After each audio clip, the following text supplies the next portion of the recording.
I hardly know what to tell you about the next half hour, except that it has been reported as true by those to whom it happened. It has been investigated, and no one, as yet, has been able to explain it or disprove it.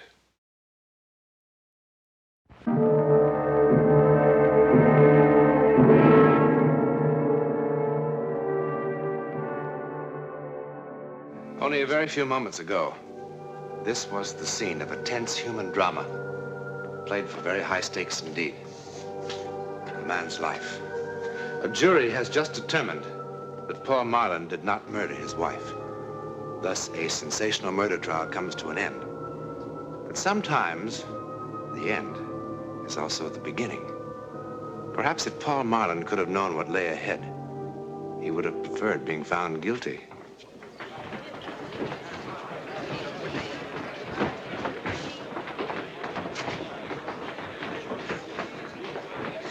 Well, you just going to sit there all day?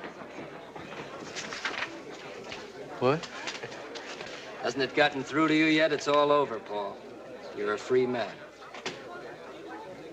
Yes, I know.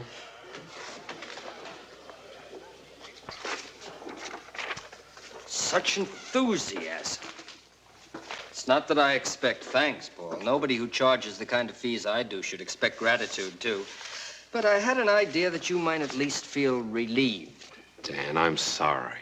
I'm just so bone-tired I can hardly feel anything. I didn't even remember to thank you. No, I am relieved, and I'm very grateful, too. You were just wonderful. I'm lucky I had you for my attorney. It's easy to be marvelous when your client is innocent.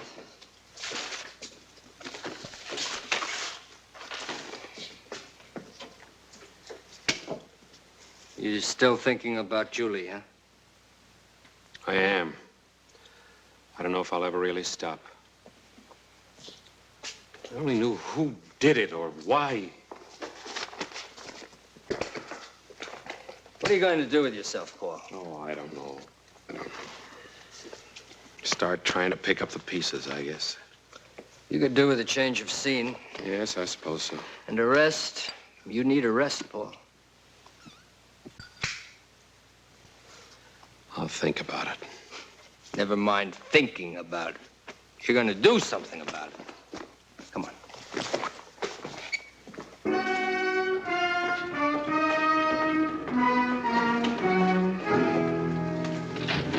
Hey, Marlin.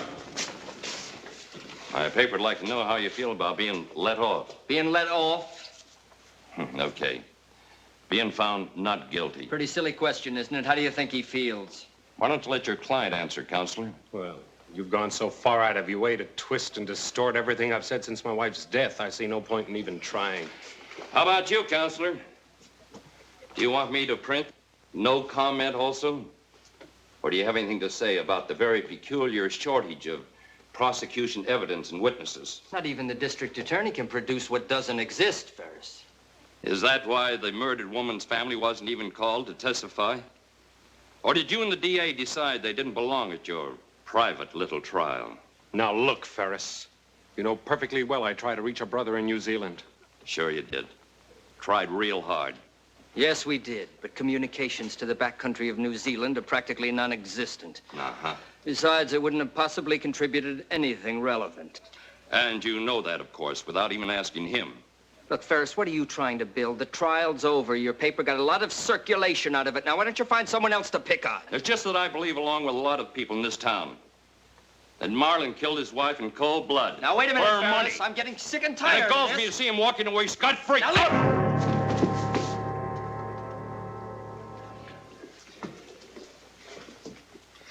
Thanks. I've got my headlines.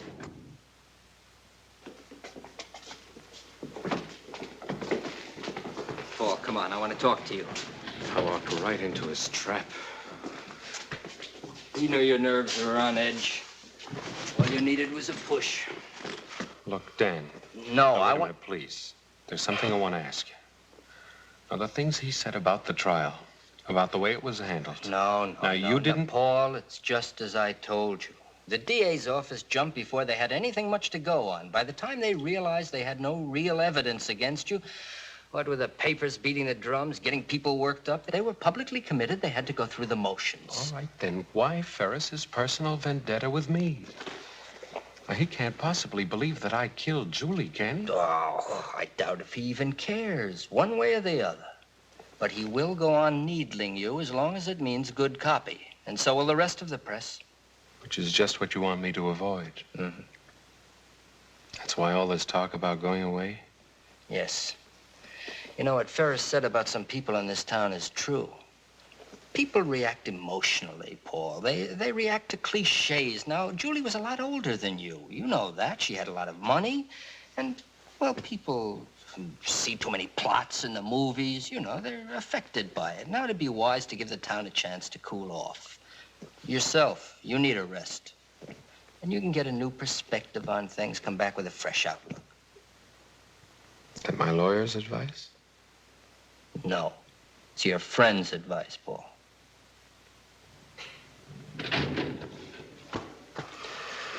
Okay, Dan. All right. I'll go away for a while. I just hate the idea of looking as though I were running away.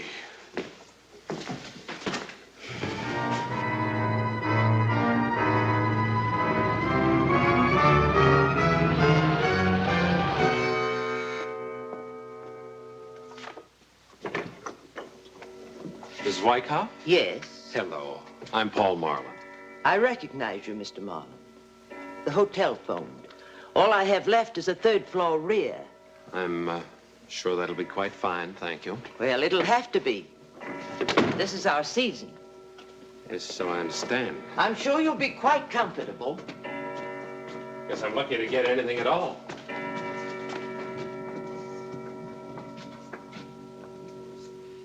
It's right on the button. How long do you expect to stay, Mr. Marlin? Oh, I really had no plans. Would it matter to you? Not a bit.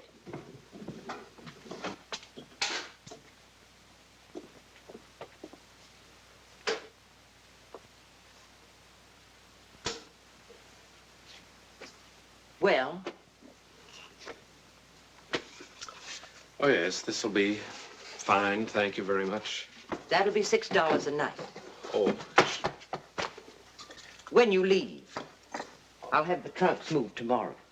well, they're no trouble.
Help you?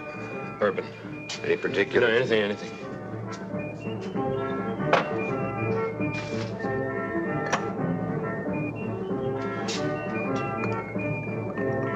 Water or soda?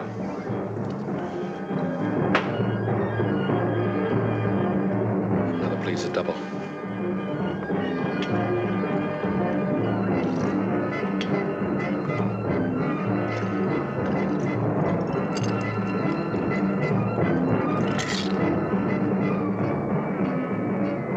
$1.50.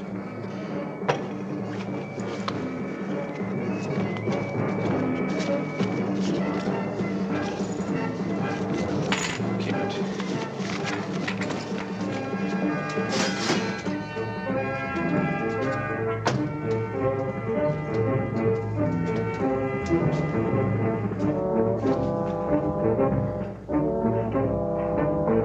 Can I have another? A little water in it this time, please.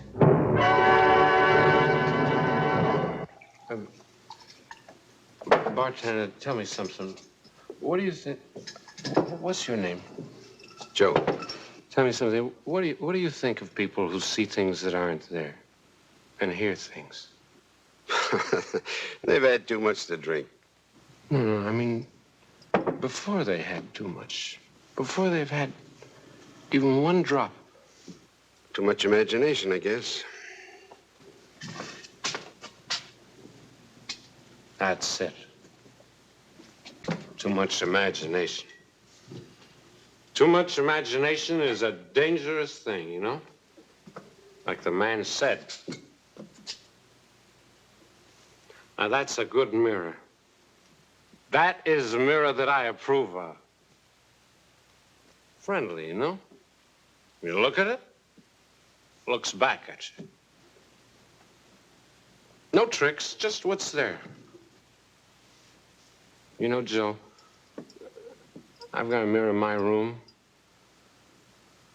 Very tricky mirror. Everything, the whole place is tricky. You can't trust it. I mean, sounds and things that aren't even there. The clock's striking the wrong time. Dogs howling like they're supposed to do when somebody dies. Thunder, wind, and lightning after. And you know there was no thunder or lightning tonight. Man came in with a German Luger pistol, and he shot me. Sure. And I didn't even know him. I never saw him before in my life. And I was wide awake. I mean, it's not like a dream. I was wide awake.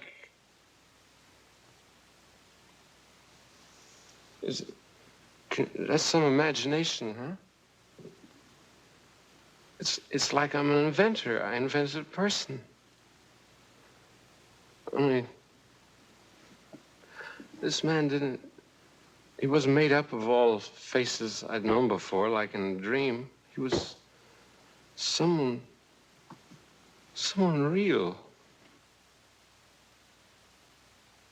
Tall, about my height. May I have some change, please? Scotch and water, please. No ice.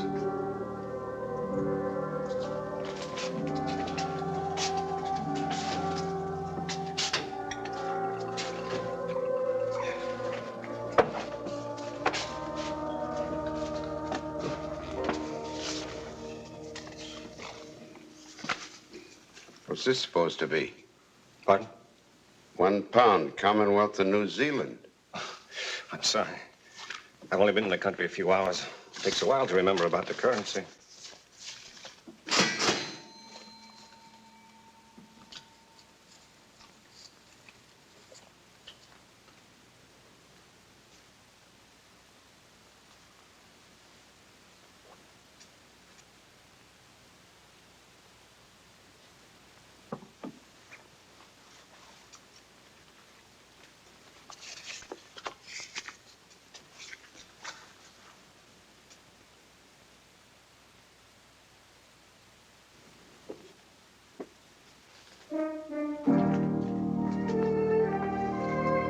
beg your pardon, but...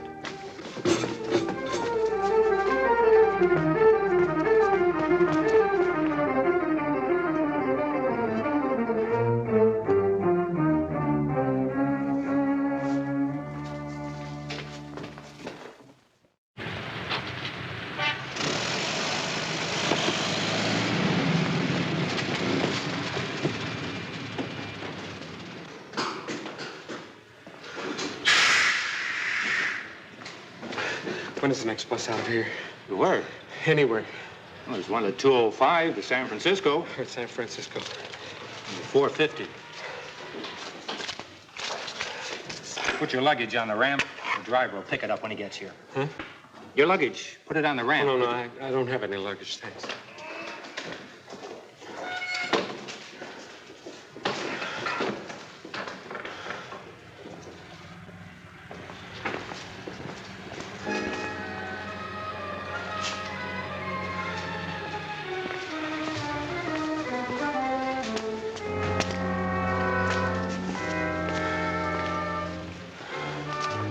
Paul?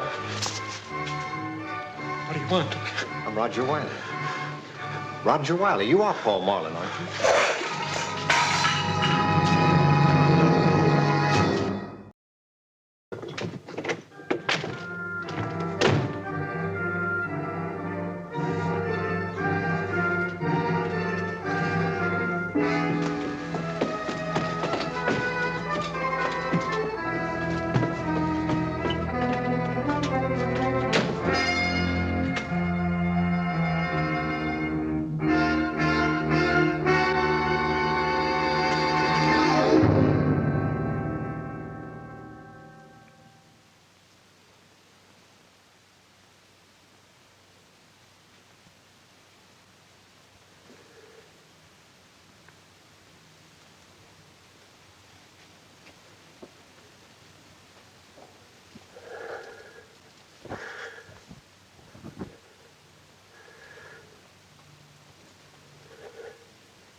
What is it? Why'd you keep running? I told you I'm Roger Wiley, Julie's brother.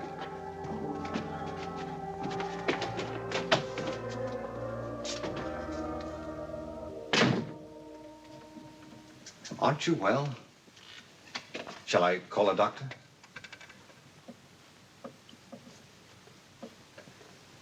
Well, the landlady said it'd be all right if I left my bags here while I went looking for you. I explained who I was. How did you find me? Your solicitor told me where you'd gone. I only landed in San Francisco this afternoon. Oh, why did you come here? Well, Julie's estate, for one thing. Then there's the matter of... Your gun bother you? I always carry it with me. It's a good thing to have along when you're out on the range for weeks at a time. Are you sure that you're all right? No, I'm fine. I'm fine, really. Sorry, it's just nerves, that's all.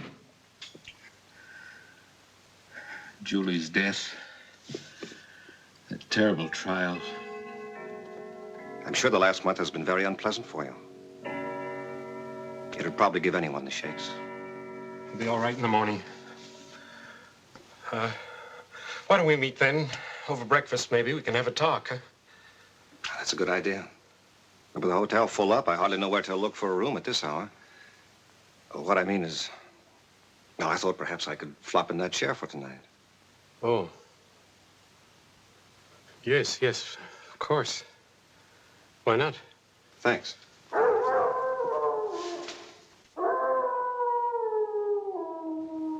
You were saying there was another reason why you came? Oh, yes. I've been out on the range rounding up some beef for shipment. I got back, I found this letter from Julie waiting for me, along with a notification from the court about the trial and all. Julie wrote this the day before she was killed.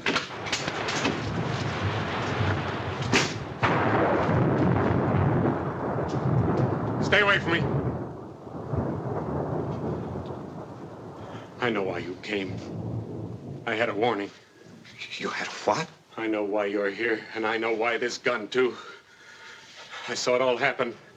Paul, I don't know what you're babbling about. You're here to kill me. You read the newspapers, didn't you? You believe what they said, that I killed her, don't you? That I planned the whole thing to make it look like somebody had broken in just to cover up.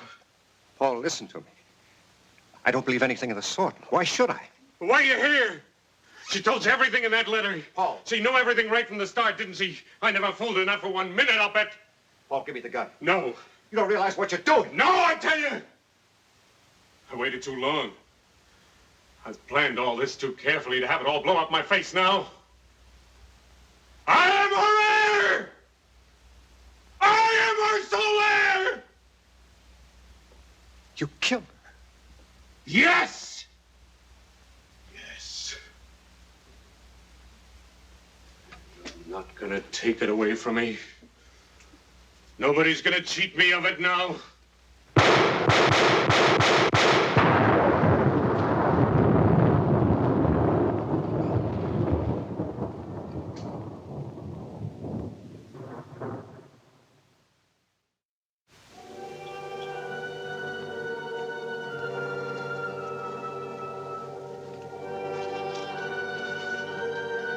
Dearest Roger, I only hope and pray you will believe that the last 6 months have been the happiest of my life. I know how foolish you thought I was to marry a man so much younger. I must confess I had my moments of doubt, too. But Paul loves me, really loves me, Roger. He proves it in 100 ways every day.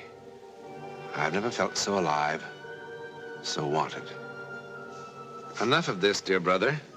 I want very much to give Paul something in return for all he's given me. I've decided to immediately transfer all my holdings, real estate, stocks, everything, to his name. And I want it to be a surprise. Naturally, there'll be some complications with those things you and I own together. And as it has been so long since we've seen each other, couldn't you find the time to come to San Francisco? It would be wonderful if you could. Besides, it's high time the two men in my life met and became friends. Julie. Paul Marlin went to the gas chamber insisting that he was the victim of an hallucination that drove him to murder. The only witness he had to support his plea was the bartender. But then bartenders hear so many strange things, don't they? Probably it was Paul's guilty conscience that somehow created the sights and sounds of his own destruction. His conscience was his executioner. In a moment, a program word about next week. If ever there was a place where the ability to see into the future would come in handy, that place would be a racetrack. But ace jockey Ronnie Watson's brush with the supernatural has become one of the great legends of American racing. See for yourself next week.